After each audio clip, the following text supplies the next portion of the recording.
ওয়ালিদাইনি ইহসানা। খুব সুন্দর করে বললেন। কে বললেন? ওরা পৃথিবীর মুসলমানেরা, তোমরা আমার ইবাদতের পরে পরে তোমরা তোমার মা বাবার সঙ্গে সৎ ব্যবহার করবে। কি ব্যবহার? সৎ ব্যবহার। ওই সৎ ব্যবহার থেকে বর্তমান হচ্ছে রে বা নিজের বাপকে বাপ বলে না, কথায় শ্বশুরক আব্বা কয়, নিজের কপালে ভাত জুটে না শাশুড়ি কি আম্মা কয়। কথা সত্য না মিথ্যা বাবা? আরে মা বিছানায় পড়ে আছে শয্যাশায়ী, মা বিছানায় পড়ে আছে, খাওয়া কিছু খায় না। ওই সন্তান ওই মার কোনোদিন তালাশ করলো না, সন্ধান করলো না। ওই মা বিছানায় পড়ে আছে, সন্তান কোনোদিন খোঁজ খবর করলো না।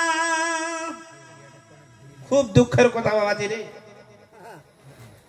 আল্লাহ কিয়ামতের মাঠ ময়দানে এমন একটা ভয়াবহ দিন আসবে, ওই মা বিছানায় পড়ে আছে, খোঁজ নেয় না। কিন্তু শাশুড়ি যদি একবার ফোন করে জামাই বাবু, ওই জামাই বাবু বউয়ের কাছে কাবু। কি বাবা? মা আমার ফোন করেছে, চলো। হায় আফসোনে মুসলমান নামাজ পড়ে মুসলমান জান্নাতি হবে সন্দেহ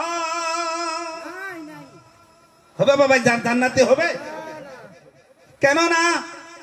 আল্লাহ রাব্বুল আলামিন বললেন, আমার ইবাদতের পরে পরে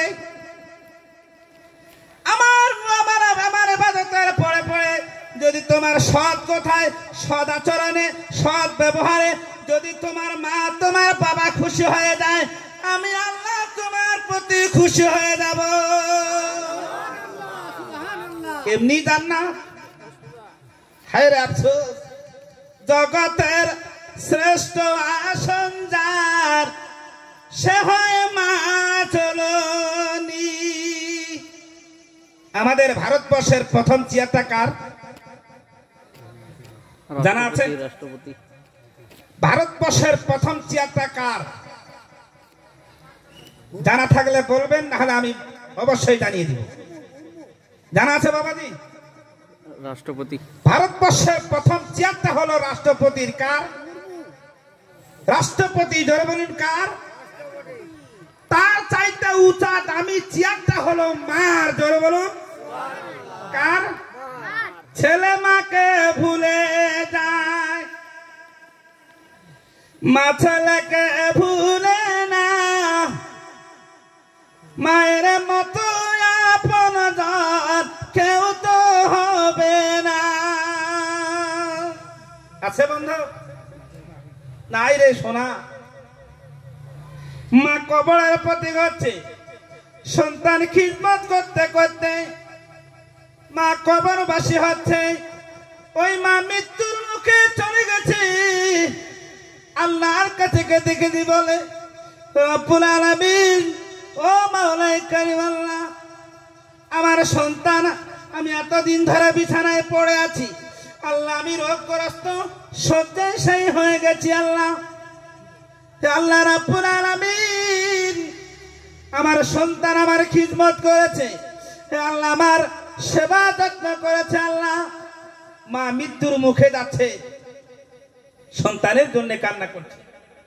করতে করতে বলে, আল্লাহ এই খিদমতের বদলা, এই খিদমতের বিনিময়ে আমি আল্লাহ তোমার কাছে চাচ্ছি, আল্লাহ আমার সন্তান দুনিয়ার বুকে তুমি বাদশাহী দান করিয়া দাও। দরকার আল্লাহুম্মা। বর্তমানে এমন একটা জামানা, পৃথিবীর যুবকরা তোমরা জেনে নাও, যে মা না হলে এই সুন্দর পৃথিবী দেখতে পাইতাম না, যে মা না হলে দুনিয়ার ভুবমণ্ডলটা আমরা দেখতে পাইতাম না। ওই মা জননীকে বঞ্চিত করে সন্তান কোনদিন সুখী হবে না। কোনদিন হবে? এ মা যদি নারাজ থাকে, মা যদি নারাজ থাকে, মক্কা মদিনা যদি দিনে 50 বার যায়, লাভ হবে? এ বাবা লাভ হবে? কেন লাভ হবে না? ওইটা নবীর রওজা জিয়ারত করিবার গেলে তারপরেও লাভ হবে না?